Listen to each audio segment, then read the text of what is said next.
The Cincinnati Bengals are going to the Super Bowl.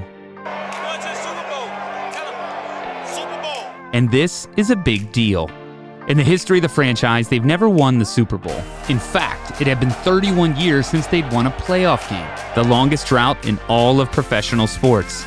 Just a year ago, they had only 4 wins, and the year before that, only 2. At the beginning of this year, the odds were 10,000 to 1 that they would win the Super Bowl. That makes their transformation all the more remarkable. So what is different? How did they do it?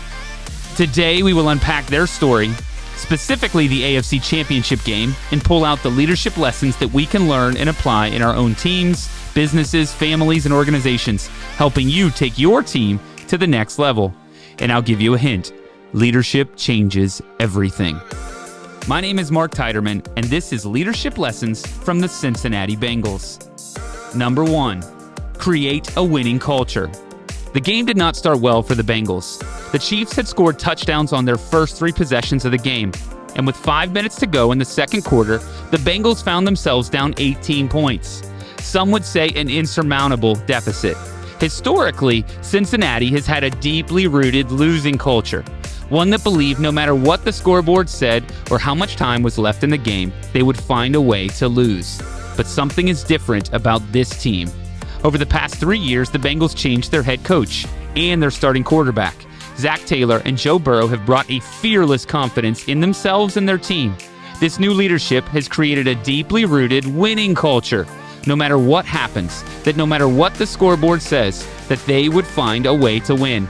And that type of leadership has changed everything.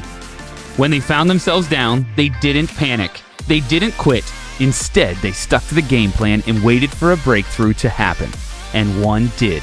With 1 minute remaining in the first half, Joe Burrow connected with running back Samaje Perine, who ran 41 yards for the score, giving the Bengals a much-needed jolt. Remember, the culture you create as a leader shapes the beliefs and actions of your team, and great leaders create a winning culture. Leadership lesson number 2. Give your team something to believe in. Just before halftime, the Bengals had cut the lead to 11 points. But the Chiefs were in the red zone again, threatening to score and extend their lead. The Bengals were getting beat at every level of the game, and they needed a spark. With 9 seconds remaining, cornerback Eli Apple was charged with pass interference, giving the Chiefs the ball on the 1-yard line. The next play, Mahomes targeted Apple again. But this time, Apple makes a one-on-one open field tackle against the fastest player in the game as time expires, forcing the Chiefs to leave the red zone empty-handed. This was the spark the Bengals needed. A glimmer of hope. Eli Apple and the Bengals defense had given their team something to believe in as they headed into the locker room. So when our defense makes that play and we're down 11, just like we were 4 or 5 weeks ago against the Chiefs, 11 going into halftime, we knew that we were going to be able to go win that game. We have been in worse situations all year, so there was no panic from us. We scored right before half, and then our defense came up with a big stop in their 2-minute drill. They drove it right down the field, ended up going for it on 4th down. Our defense made a play. I think those 2 series really defined the game for us. Leadership lesson number 3. Shift the game in your favor. In the first half, Patrick Mahomes was flawless, throwing for 220 yards, 3 touchdowns, and no interceptions. He was hitting his receivers in stride over the middle and scoring at will. At halftime, Bengals defensive coordinator Lou Anarumo was tasked with the impossible job of drawing up a plan to stop Mahomes. So he did what every great leader does. He took what his opponent was giving him and then used his creativity to shift the game in his favor. They dropped extra defenders into the middle of the field, taking away the throwing lane. They added a spy to harass Mahomes everywhere he went. They created pressure with surprise blitzes and allowed their safeties to roam free over the middle. The plan worked. In the second half and overtime, Mahomes threw for just 55 yards, no touchdowns, and threw 2 costly interceptions. Many people consider this a meltdown by Patrick Mahomes. But when we look at the game film, we know that this was a brilliant move by the Bengals leadership, taking what their opponent gave them and using their creativity to shift the game in their favor. Lesson number 4. Stay focused and positive in the face of adversity. Last year, Joe Burrow suffered a season-ending knee injury. Most quarterbacks take years to recover, and some never do. But he stayed focused and positive, which accelerated his recovery. Then, in the championship game, the Bengals faced more adversity. They lost their big-time tight end, CJ Uzomah, in the first quarter to an injury. And in overtime, they lost the crucial coin flip, no doubt replaying the walk-off touchdown the Chiefs had scored just a week prior. Cincinnati, you are still the visitors. What is your call? Heads. He called heads.